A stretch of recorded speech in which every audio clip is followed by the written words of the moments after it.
ఓ company security guard జరిపిన కాల్పుల్లో జనగామ గిర్నికట్టకు చెందిన తిరుమలేష్ మృతి చెందిన ఘటన యుగాండా దేశంలో చోటు చేసుకుంది. తిరుమలేష్ ప్రైవేటు కంపెనీలో ప్రాజెక్టు ఇంజనీర్గా పనిచేస్తున్నారు.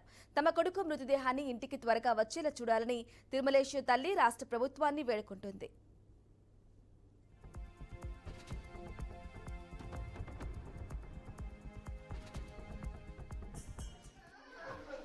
ఏమన్నదంటే ఇట్లా ఎల్బోకి ఫైర్ అయినట్టుంది, హాస్పిటల్ తీసుకెళ్తున్నాం అన్నది 12:40 మళ్ళీ ఒక 50 నిమిషాలు 40 నిమిషాల తర్వాత వీడియో కాల్ చేసి హాస్పిటల్ తీసుకొచ్చినాము, అన్నయ్య లేడు అని ఏడ్చింది.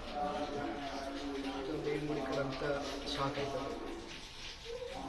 అక్కడ వాళ్ళు అసలు ఏమైంది అనేది అంటే క్లారిటీగా నిజంగా ఏం జరిగింది అనేది వాళ్ళు వచ్చి చెప్తే కానీ మనకు తెలియని సిచ్యువేషన్.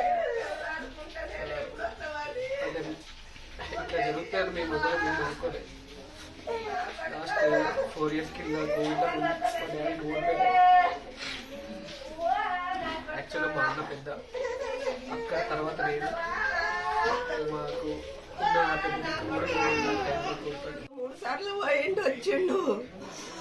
2 సార్లు పోయి వచ్చి 3వసారికి భార్యను కొడుకుని తీసుకొని పోయిండు. ఇన్ని రోజుల నుంచి మంచిగానే ఉన్నాడు. South Africa